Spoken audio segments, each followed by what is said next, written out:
Ինստիտուտ հավարտելուց հետո ստանալով բավականին լավ դիպլոմ ու լավ մասնագետ լինելով այդ ժամանակ, խնդիր ունեի գործ գտնելու։ Դու մի ստարտափում հաջողել ես, իննում չես հաջողել։ Բիզնեսից հասկանում էի, ստարտափներից չէի հասկանում։ Բայց արդեն մի $10 միլիոն անցել եք, չէ՞։ Երկու համարժեք կազմակերպությունից ընտրելուց դու չգիտես, որ մեկին ընտրես։ Եվ ընտրում ես այնա, որին ավելի ճանաչելիություն կա։ Դու իմ ճանաչած միակ մարդն ես, որ գովում ես TikTok սոցիալական ցանցը։ Եթե դուք կարող եք գնացեք եւ լավ որակի կոնտենտ սարքեք եւ տեղադրեք TikTok-ում։ Սևանի ճանապարհին կա մի հատ ռեստորան,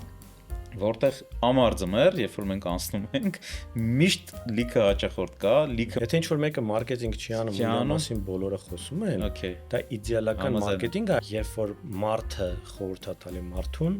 դա ավելի լավ աշխատում, քան թե գովազդը։ Ցանկացած գնով հասնելու մի բան է, թե կա գին, որը չի կարելի վճարել հաջողության համար։ Դե պետք է հասկանանք ինչի համար եք դանում այդ հաջողությունը։